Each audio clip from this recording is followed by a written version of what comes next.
I never thought my life would take such a turn. My name is Mark, and I've been married to Lisa for the better part of a decade. We have a 9-year-old son, Jake, who's the light of my life. From the outside, we looked like the perfect family. I had a decent job in marketing, and Lisa was a part-time nurse. We lived in a cozy suburban neighborhood, and our weekends were often spent at the soccer field, cheering for Jake and his little team of aspiring athletes. But lately, things felt off between us. It started with little things. Lisa had been distant. She often came home late from work, claiming that her shifts were unpredictable. I'd see her texting late at night, and when I asked her about it, she'd just roll her eyes and say it was work-related. I tried to brush it off, but nagging doubts began to creep into my mind. Then one evening, while cleaning out the garage, I stumbled across an envelope buried beneath some old boxes. It was addressed to Lisa, but it wasn't from a friend or a family member. It was from the soccer club, thanking her for her participation and for the exclusive coaching sessions she had signed up for. My heart raced as I realized that these sessions were on the same nights she'd been working late. I should have let it go, but I couldn't. I started paying more attention to the little things, the details that were easy to overlook. Her wardrobe seemed to have changed. She was wearing tighter clothes and seemed more concerned about her appearance. The smell of a different cologne lingered on her clothes, something distinctly masculine. I kept trying to convince myself that I was being paranoid, but the feeling of unease grew stronger. The breaking point came one Saturday afternoon. I picked up Jake from soccer practice and decided to surprise Lisa with her favorite takeout. As I pulled into the driveway, I noticed a car parked across the street with a man sitting in it, talking on his phone. I recognized him. It was Tom, the soccer coach. I dismissed it initially and went inside. When I walked in, Lisa was frantically trying to cover up the cooking mess she had made, her hands shaking slightly. I could sense something was off immediately. There was an awkward energy in the room, like she was hiding something. I confronted her, my voice trembling as I asked if she had been seeing Tom. What followed was an explosion of lies and deceit. Lisa's face twisted with anger as she denied everything, her words spilling out like a waterfall of fabrications. "Mark, you're being ridiculous. Tom is just a coach, nothing more. You're being paranoid." I felt my heart shatter. The woman I had loved for years was standing right in front of me, but she felt like a stranger. I demanded to know why she was acting this way, but she just deflected, turning the blame on me for being controlling and insecure. The anger I felt was overwhelming, but so was the sadness. I couldn't stand there any longer. I stormed out, needing air, needing to think. My mind was racing. What was I going to do now? I couldn't shake the thought of her betrayal. How could she do this to us, to Jake? I felt like I was living in a nightmare and there was no waking up from it. As I walked through the neighborhood, I could hear laughter and joy from families enjoying their time together. I was lost in my thoughts, the image of Lisa and Tom together creeping into my mind. My chest tightened at the thought. I knew that something had to change, that I needed to take control of my life again. The weight of betrayal was heavy, but in that moment I also felt a flicker of resolve. I decided then and there that I wouldn't let this define me. If she could betray me, then I could certainly take charge of my own fate. I would make my next moves count, not just for me, but for Jake too. I returned home that evening with a clear mind. I began formulating a plan, something that would not only confront the betrayal but also teach a valuable lesson about sportsmanship and respect. Little did I know, the first step would lead me down a path I never anticipated. After the confrontation with Lisa, I spent the next few days in a haze of confusion and anger. I avoided her as much as possible, focusing on Jake and his soccer practices. The thought of Lisa and Tom together gnawed at my insides, but I was determined to keep my emotions in check, at least in front of our son. I began talking with other parents at the soccer field to distract myself, and it was during one of those conversations that I got a spark of an idea. I was chatting with Sarah, another parent who was also involved with the team. She mentioned how the club was always looking for sponsors to help fund uniforms and equipment. That's when it hit me. What if I became the team sponsor? I could not only gain a foothold in the soccer community, but also closely observe Lisa and Tom's interactions. I could turn this situation around and use it to my advantage. So, I contacted the soccer club and offered to sponsor the team.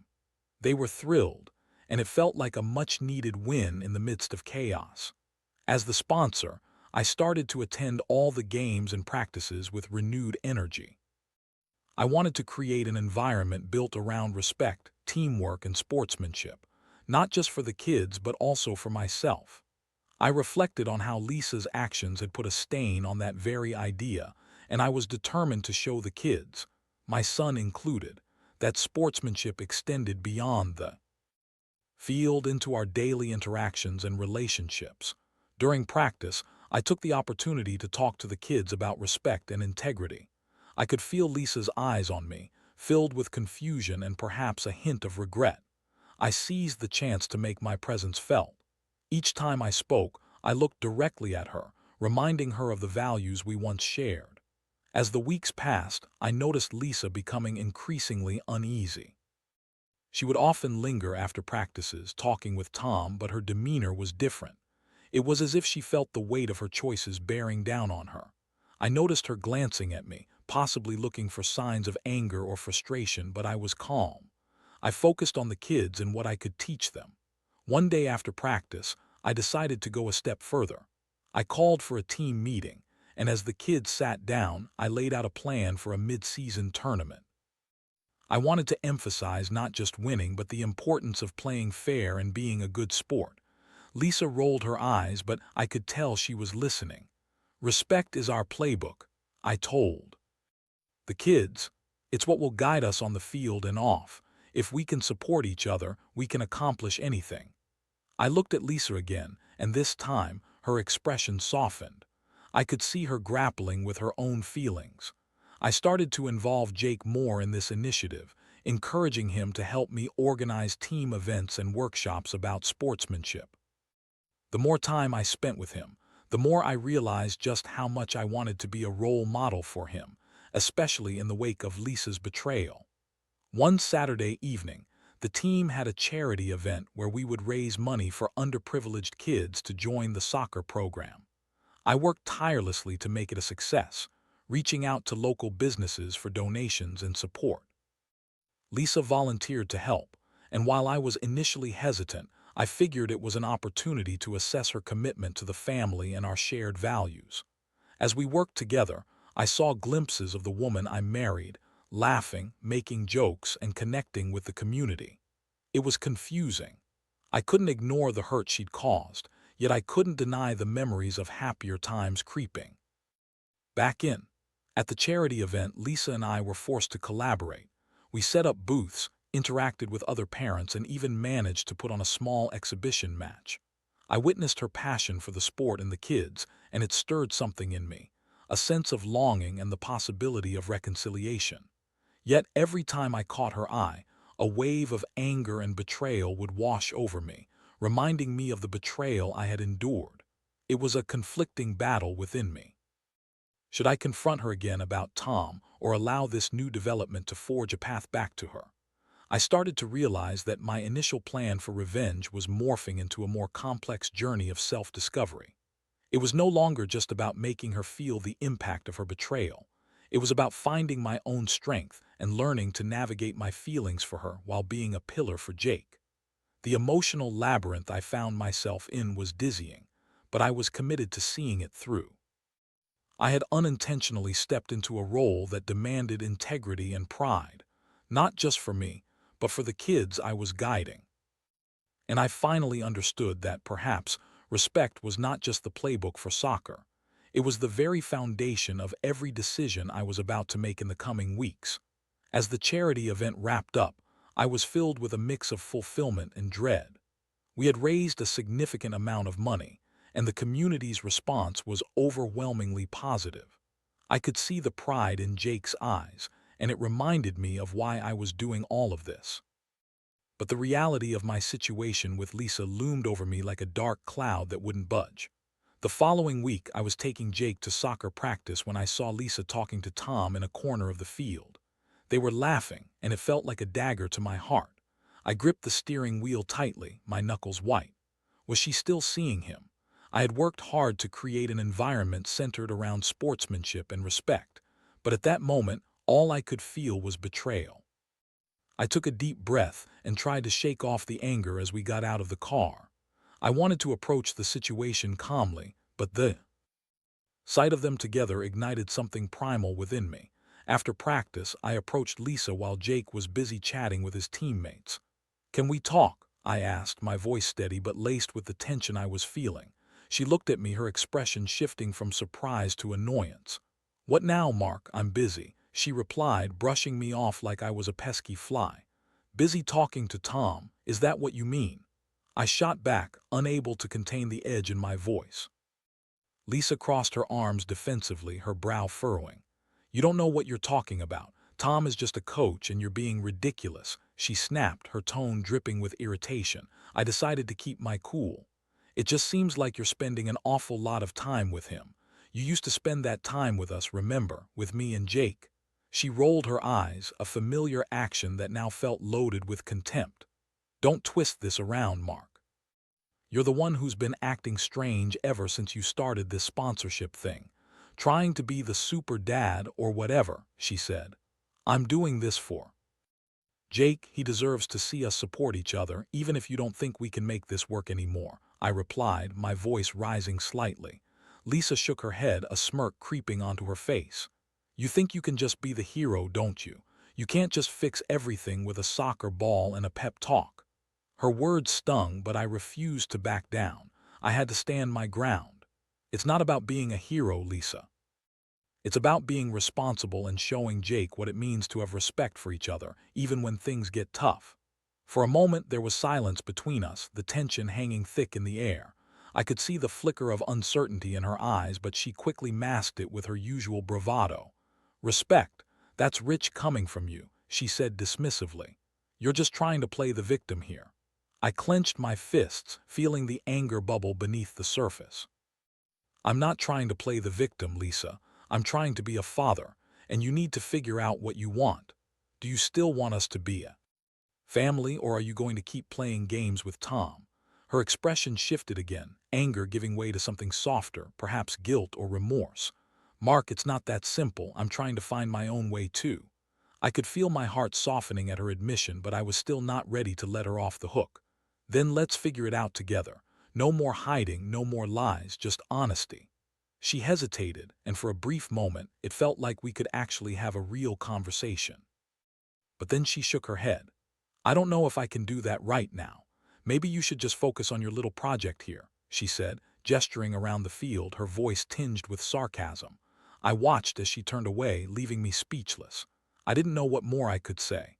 I felt like I was fighting a losing battle, but I refused to give up on our family or let her dismiss my feelings so easily. As the weeks rolled on, I leaned deeper into my role as the team sponsor. I organized team-building exercises that emphasized trust and cooperation. I took every opportunity to instill the values of integrity and sportsmanship, hoping they would seep into my relationship with Lisa as well.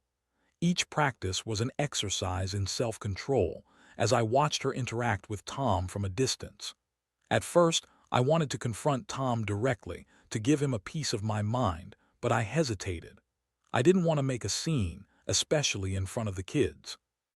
Besides, I felt a strange sense of strength in focusing on my journey instead of retaliating against hers.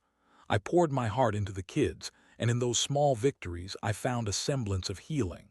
Then came the mid-season tournament, the culmination of my efforts as a sponsor.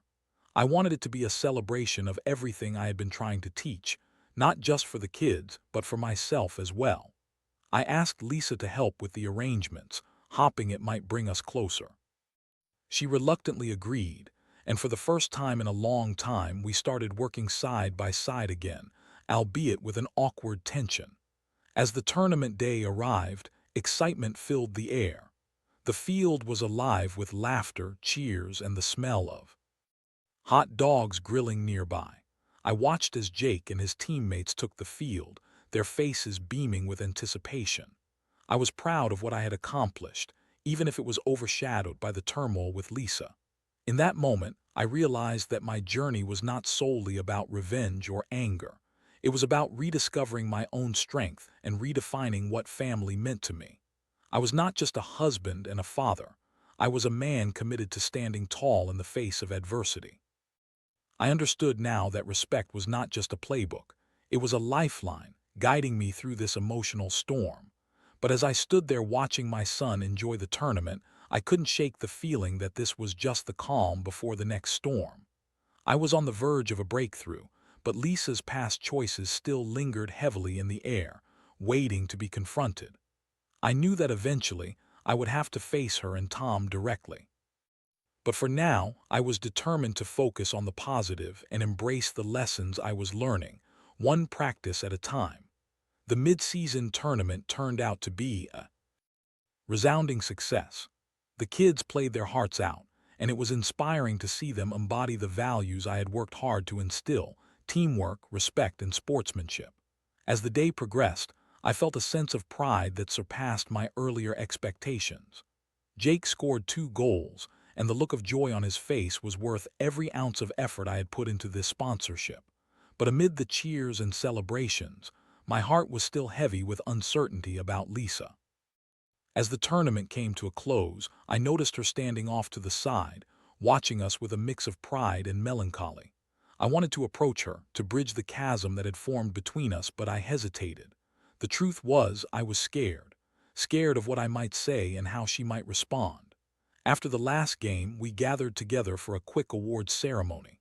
I took a moment to address the kids and their parents, emphasizing how proud I was of their achievements. I spoke about the importance of respect on and off the field, making sure to look directly at Lisa when I mentioned how we could learn from our mistakes. The message resonated, and I could see her grappling with the implications of my words. When the event wrapped up, Lisa approached me, her expression softer than it had been in weeks. "You did a great job today," she said, her voice tentative. I could see how much the kids appreciated it. "Thanks," I replied, trying to keep my tone neutral. It was a team effort, really. The kids deserve it. For a moment, we stood there, the awkward silence stretching between us. I could feel the weight of our history pressing down on us, and I knew we couldn't dance around the issue any longer. "Lisa, can we talk?" I finally said, my heart racing. She sighed, glancing around as if searching for an escape. "Not here, Mark. Can we please just enjoy this moment?" But I knew that if we didn't address our problems now, they would only fester. "We need to clear the air. I can't keep pretending everything's fine while you're off talking to Tom behind my back." I insisted, my voice steady but firm. Her expression hardened, but there was a flicker of vulnerability behind her eyes. "You really think I'm seeing him, don't you?" I took a deep breath, willing myself to stay calm. "You've been spending a lot of time with him. It's hard not to think that way." She opened her mouth to argue, but then closed it again, her shoulders slumping slightly. "It's not what you think, Mark, I swear," she said, her voice quieter now. "Then what is it? What's going on?" I pressed, desperate for clarity. She looked away, her gaze focusing on the children running around, celebrating their victories. "I just feel lost. I thought I could find some kind of connection again, maybe even with the kids and this whole soccer thing. But I lost sight of what was really important along the way," she confessed. My heart sank. It was a moment of honesty I hadn't expected, but it also opened old wounds. "You can't just run away from our problems, Lisa. You can't just pretend it's all fine while you're spending time with another man." "I know that," she said, frustration creeping into her voice. "But I didn't think it would be this hard to find my way back. Everything changed when Jake started soccer, and I felt overwhelmed. I felt a surge of empathy, but it was tinged with anger. We could have figured it out together. You didn't have to do it this way." I watched as her eyes filled with tears. "I didn't want to hurt you, Mark. I never meant for any of this. You have to believe me." I wanted to believe her. I wanted to reach out and comfort her, to mend what had been broken, but the betrayal still lingered between us like an uninvited guest. "Then let's start fixing it," I said, my voice softer now. "Let's figure out how to move forward together, not just as parents, but as partners."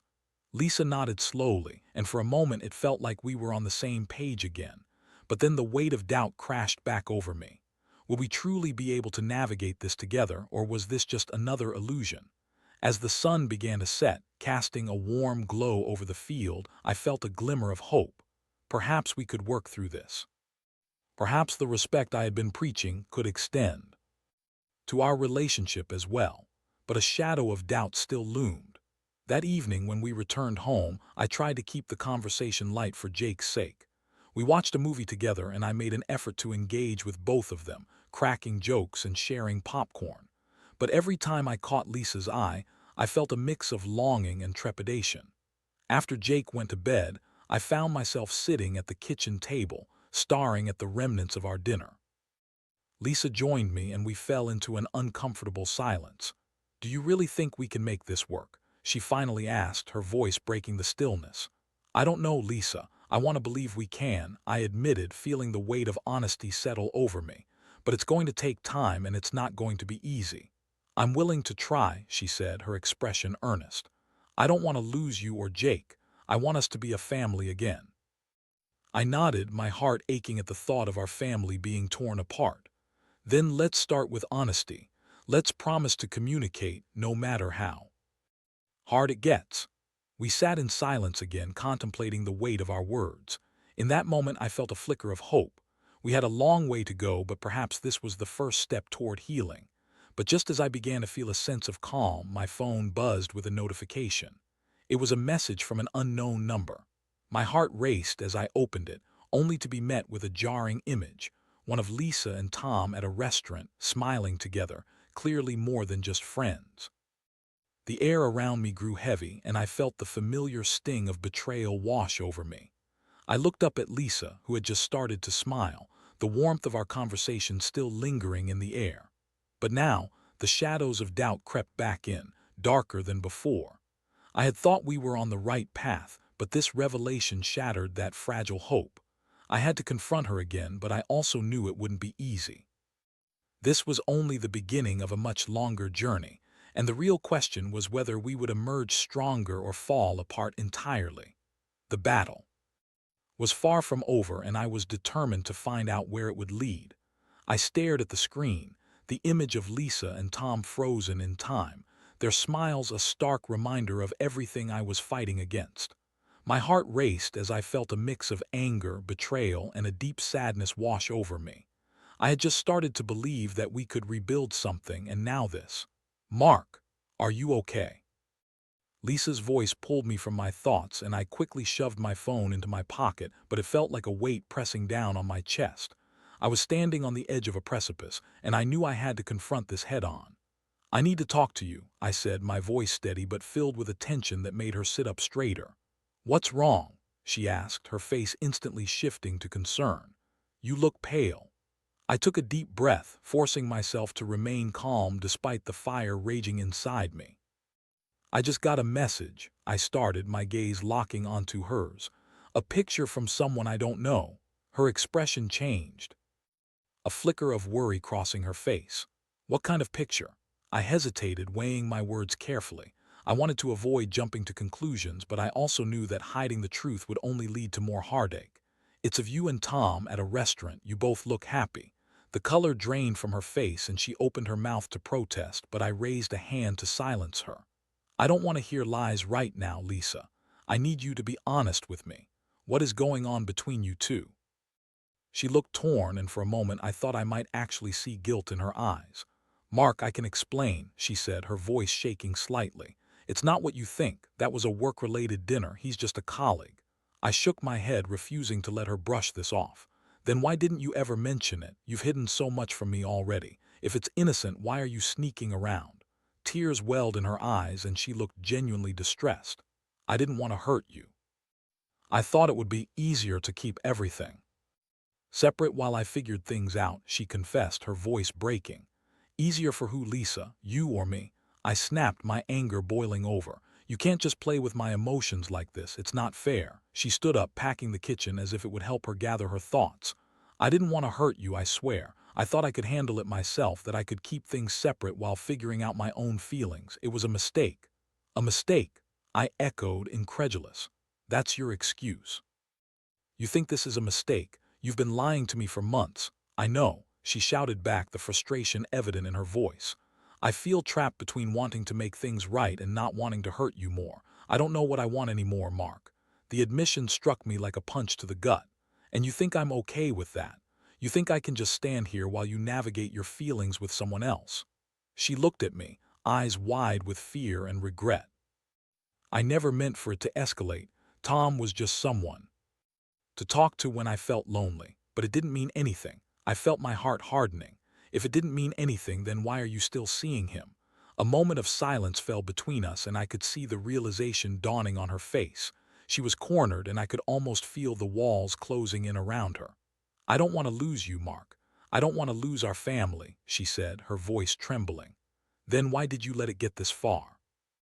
I shot back, the hurt palpable in my voice. Why couldn't you just talk to me? I was scared. I thought I lost you long before I actually did, she replied, flaring up again. When you became so involved with the soccer sponsorship, I felt you slipping away.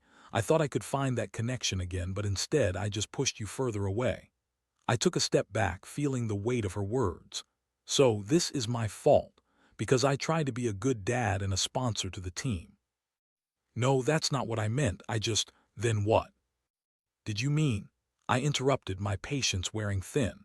What are you trying to say, Lisa? That this is all on me because I wanted to be involved? She opened her mouth, then closed it again, struggling to find the right words. I just wanted to find something that made me feel alive again. I thought that maybe if I could find a spark with someone else, it would help me remember what we had. She finally admitted, her voice barely above a whisper. I felt the anger drain from me, replaced by a deep sadness. But it didn't help, did it? It only made everything worse. No, she admitted, tears streaming down her cheeks. I see that now. I don't want to lose you, Mark. I want to work on this to fix it, but I need you to tell me what you want. I looked at her, seeing the pain in her eyes, and I felt a mix of sympathy and anger battling within me. What I want is for you to be honest.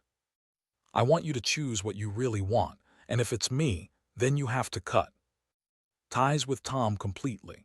What if I can't? What if I'm still trying to figure it out? She asked, her voice trembling. Then maybe we need some space, I said, the weight of my decision crashing down on me. I can't keep doing this, Lisa. Not while you're still hanging on to him. I need to protect myself and Jake. The reality of my words hit us both hard. I could see her processing what I had just said, the fear of losing everything they had built together settling in. You can't mean that, she said, her voice breaking. We've come so far, have we? Or have you just been lying to yourself all along? I replied, my heart breaking for the family we used to be. I can't keep pretending everything is okay while you're still playing both sides. She fell silent, tears streaming down her cheeks as she realized the gravity of the situation. I don't want to lose you, Mark. Please don't do this. I have to protect myself. It's the only way I can think clearly. If you need time to sort through your feelings, then maybe space is what we need, I said, my voice firm despite the hurt. As I walked away from her, I felt a part of me shatter. This wasn't the way I envisioned our life together, but I knew it was necessary for my own healing. I needed to regain control over my emotions, over my life. The next few days were a blur of tension. Lisa and I navigated around each other like strangers in our own home, the weight of our unspoken words hanging in the air. I focused on Jake, pouring everything I had into being a dad, but I could feel the cracks forming between Lisa and me widen. One evening, while I was helping Jake with his homework, I couldn't help but notice how much he was thriving without the tension hanging over our heads. He was laughing, joking, and genuinely enjoying our time together. It made me realize that perhaps this separation was not just about Lisa and me. It was about creating a stable environment for our son. I spent nights lying awake, contemplating the future. I had to face the possibility that the life I wanted might not be achievable. I could feel myself slipping into despair, but deep down, I also felt a flicker of hope. A hope that maybe, just maybe, this was the beginning of a new chapter for all of us. Yet, the reality remained that I couldn't ignore the unresolved feelings and the lingering presence of Tom. I knew the next confrontation would be crucial, and I had to prepare myself for whatever lay ahead. The question remained, could Lisa truly commit to rebuilding what we had, or was she still lost in a maze of her own making? The answer would shape the future of our family, and I was ready to find out what it would be. The days turned into weeks, and the silence between Lisa and me became unbearable. I felt like I was living in a limbo, perpetually waiting for something to change, yet nothing seemed to shift. I would watch her as she moved through the house, her eyes often distant, lost in thought, while the weight of our unspoken emotions hung heavily in the air. One evening, I found myself sitting at the kitchen table, staring blankly at the bills scattered across the countertop. Jake was upstairs, tucked away in his room, and I finally decided that enough was enough. I couldn't live like this anymore. We needed to have one last conversation, one that would address everything we had been avoiding. Lisa, I called out, my voice breaking the silence that had settled like a fog. She appeared in the doorway, hesitating for a moment before walking into the kitchen. What is it, Mark? I took a deep breath, gathering my thoughts. We need to talk about Tom, I said, my voice steady despite the turmoil inside me. Her expression shifted, nerves flickering across her face. I thought we agreed to give it some space. I don't want to bring any more drama into this. This isn't about drama, this is about your choices, I replied, my tone firm. I can't ignore the reality of your relationship with him any longer. It's affecting us and it's affecting Jake. She looked down at the floor, the weight of her decisions clearly weighing on her. I know, she finally admitted, her voice barely above a whisper. But I've been confused. I don't want to hurt you, but I don't know how to separate myself from him without hurting other people too. Lisa, you need to choose, I said, frustration creeping into my voice. You can't keep stringing both of us along. You have to be honest with yourself about what you want. I don't want to lose you, she exclaimed, desperation creeping into her voice. I've made mistakes, but I thought we could rebuild after everything that happened.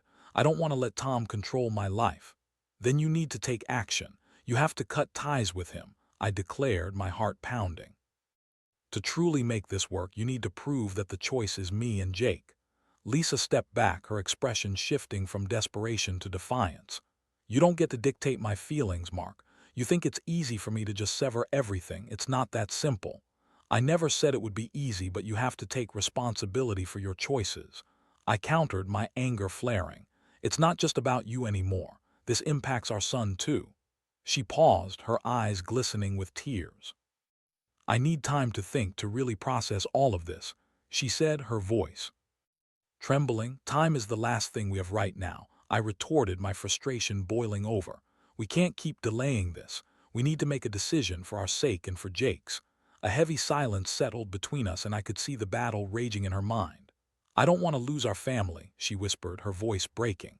I took a step closer, my heart softening despite the anger that still bubbled within me. Then show me you mean it. Show me through your actions, not just your words. Lisa looked at me, her gaze searching my face for answers. What if I can't do that? What if I'm not ready? Then maybe we need to reconsider everything, I said, my voice steady and firm. Our family has to come first. I won't let this linger on any longer. As her tears fell, I felt a pang of sympathy. We had shared so much love, laughter, and dreams together. But the truth was, I couldn't continue to allow her to hurt me or our son. I'm scared, Mark, she admitted, her voice trembling. I'm terrified of what this means for us, but I don't want to lose you and I don't want to lose Jake. Then fight for us, I urged, my sincerity cutting through the tension. You need to show me that you're willing to make that effort. I can't be the only one working to mend this. Finally, she nodded, her expression shifting from fear to determination. I will. I'll talk to Tom. I'll end it, I promise. I could see the resolve in her eyes, and for the first time in a long while, I felt a flicker of hope warm my heart. That's all I need to hear, I said, my own determination growing stronger. As she wiped her tears away, I knew we had a long road ahead of us. It wouldn't be easy and trust wouldn't be rebuilt overnight, but we were finally on the right path together. The next day, Lisa called Tom. I could see the fear in her eyes as she prepared for what she had to do, but I also saw a newfound strength. She walked outside with her phone, her voice steady as she spoke. My heart raced as I listened for her words, wanting to support her, yet realizing this was her fight to have. When she came back inside, she looked lighter, as if a burden had been lifted. It's done, she said, her voice shaking with emotion. I told him I needed space to figure out my life and that I couldn't continue things with him. I wrapped my arms around her, holding her close. I'm proud of you for making that choice, I said softly. As we nestled in each other's arms, I felt the warmth of hope wash over me. We had taken a monumental step toward healing. It wouldn't erase the pain of the past, but it was a beginning, a foundation we could build upon. From that day forward, we committed ourselves to open communication, rebuilding trust, and being honest with each other. Lisa began attending counseling, seeking ways to navigate her feelings, while I took time to reflect on my own emotions. Over the following months, we watched as the love we shared slowly began to resurface. Jake thrived in the nurturing environment we created, and I realized that our journey was not just about repairing our marriage, but also about demonstrating a healthy relationship for our son. Though the road ahead was still fraught with challenges, I felt reassured knowing we were in it together. We chose to embrace respect as our guiding principle, not just in soccer but in our everyday lives.